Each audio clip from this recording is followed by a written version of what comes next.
Good morning, dear students. So let's continue with more about transpiration. In the previous video, we had done what is transpiration and some experiments concerned with it. Here, we will study the types of transpiration and how are they carried out. So there are three types of transpiration depending upon the opening or the surface or the passage through which it occurs. It can be lenticular, which takes place from the lenticels. It can be cuticular, which takes place from the thin waxy layer on top of green plant parts. Or it can be through stomata, the openings present on the surface of leaves. The cuticular transpiration basically takes place from the surface of a leaf. All leaves, they have a thin waxy coating on their surface. You must have noticed certain dewdrops formed early morning on surface of certain plants. Their leaves show the droplets which are not able to smudge or smear the entire surface of the plant, of the leaf, but rather accumulate as droplets here.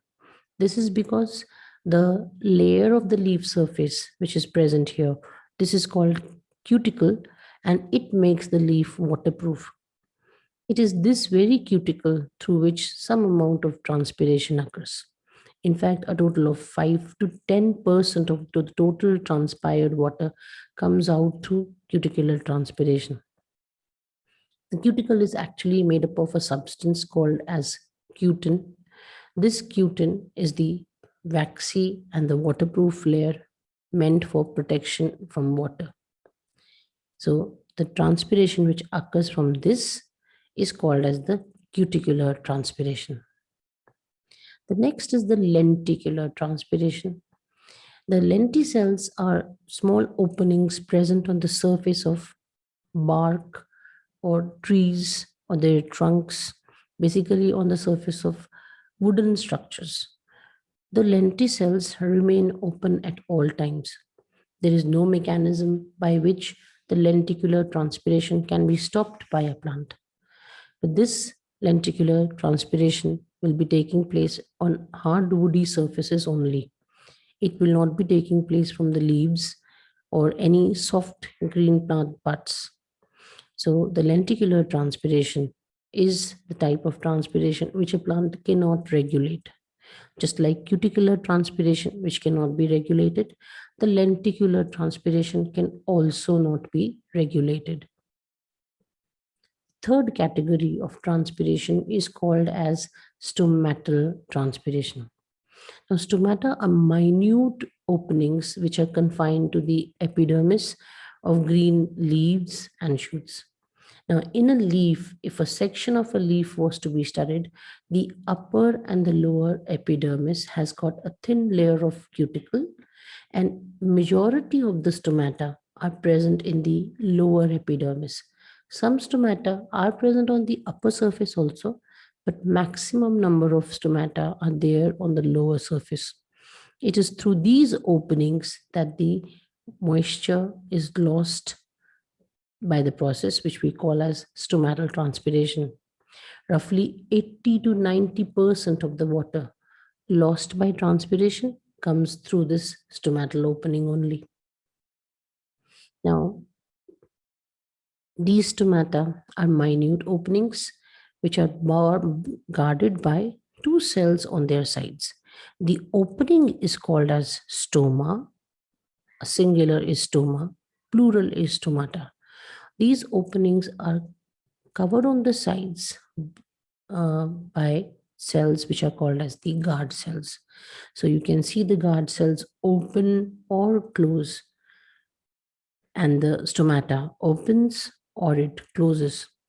So in this way, the plants are able to control this type of transpiration by closure of stomata. No such regulation of openings is taking place in case of lenticels or in case of cuticle, but the stomatal transpiration can be regulated by a plant. The stomatal apparatus, as you can see, includes these two guard cells and the surrounding cells. The surrounding cells are the epidermal cells. So the guard cells When they open for exchange of gases, they create an opening in the middle. That opening is the stomatal pore through which diffusion of gases is supposed to occur. But when the diffusion of gases occurs along with water, along with the gases, water vapor is also lost. This is stomatal transpiration. At night, no diffusion of gases is required because photosynthesis does not occur at night. The guard cells close. When they close, the stomatal pore is closed and transpiration is stopped. So, stomatal transpiration is one type of transpiration which can be regulated by a plant by simple closure of stomata. This occurs in case of most plants. There are exceptions. There are certain plants which open their stomata at night because science is basically nothing but exceptions. So there are certain plants, we will study more about them in photosynthesis topic, but otherwise majority of the plants close their stomata at night and they prevent the maximum amount of transpiration simply by closing their stomata. Now, the stomata in case of monocots and dicots are different. The monocot stomata and the dicot stomata have different shapes of their guard cells.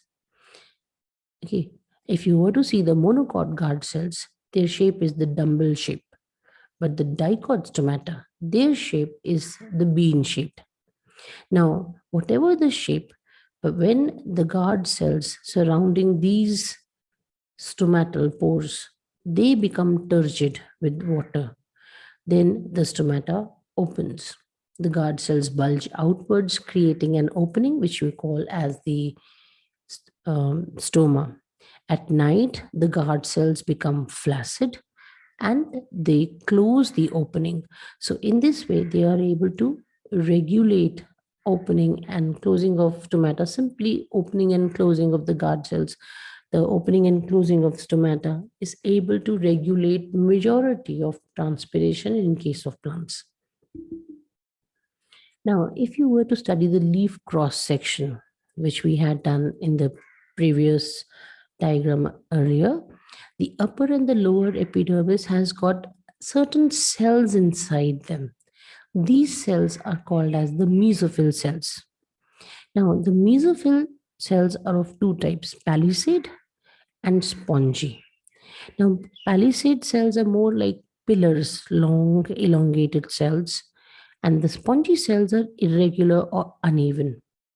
Now, the unique feature about spongy and palisade mesophyll is that they have chlorophyll in them. They have chloroplasts in them. The upper and the lower epidermis lacks any chloroplasts. The upper and lower epidermis is covered on top with a thin layer of cuticle. The guard cells have got chloroplasts in them, but otherwise it is only the spongy and the palisade mesophyll which will have chloroplasts. So the moment xylem will absorb water, this water has to be given to the palisade and the spongy mesophyll to perform photosynthesis. And as you can see that there are lots of intercellular spaces here which are in contact with the stomatal opening. So through all these openings, loss of water as water vapor occurs alongside the diffusion of gases. So how does stomatal transpiration actually occur? When the xylem brings the water from the roots to the leaves, this water reaches the palisade and the spongy mesophyll cells. Most of the water enters by the apoplast pathway. That means it enters by the process of imbibition from the cell wall to the cell wall. Some water enters by the process of osmosis. The water which enters by the process of osmosis is used for photosynthesis, but the majority of water which enters by imbibition remains on the surface. This water forms a thin film of water on the surface of all mesophyll cells. Now, if you remember mesophyll cells, they have a lot of intercellular spaces amongst each other. So this intercellular space allows this water to evaporate as water vapor and come and accumulate inside as a layer of water vapor in the intercellular space. This water diffuses from the intercellular space to the substomatal space. From substomatal space, this water diffuses outwards through the opening which you call as stoma. If air is blowing outside, this water vapor rich air is carried away to be replaced by fresh air, and more diffusion of water vapor takes place on the outside. So, this is all about stomatal transpiration, simply a process by which diffusion is occurring. So initially it is imbibition of water, then the water layer evaporates as diffused water vapor, and this water diffuses from the intercellular space to the substomatal space because all air spaces are continuous, and from here it goes out of the stoma. Now, just like stomatal transpiration, cuticular transpiration also occurs in a similar manner. But now, the manner in which water is absorbed again remains imbibition and osmosis. All the spongy and the palisade mesophyll cells become turgid with water. This water is also passed to the upper and the lower epidermis. When this water passes to the upper and the lower epidermis, a thin layer of water is formed here, just below the cuticle, upper cuticle, and just below the lower cuticle. Okay. Now, when this thin layer of water is formed, this layer of water evaporates from the cuticle slowly at a very extremely slow rate. This transpiration is called as cuticular transpiration. This occurs alongside the stomatal transpiration, but the rate of cuticular transpiration is extremely small. Now, the stomatal transpiration can be best studied by the four-leaf experiment. The four-leaf experiment involves four different leaves of identical size but having a different coating of Vaseline on their surface. In leaf 1, we apply Vaseline on both the upper and the lower surface and this tip. In leaf 2, we apply Vaseline on the lower surface only. In leaf 3, we apply Vaseline on the upper surface only. And in leaf 4, we apply no Vaseline. We leave these four leaves tied to a thread on two stands as such. And afterwards, we notice that the leaf 1, where both surfaces were greased with Vaseline, showed no sign of wilting. But in leaf 2, there was slight wilting, where the lower surface was greased, the upper surface was exposed. In leaf 3, where the upper surface was applied with Vaseline and the lower surface was left as such, there is significant wilting. And in leaf 4, where no Vaseline was applied, maximum wilting took place, maximum drying took place.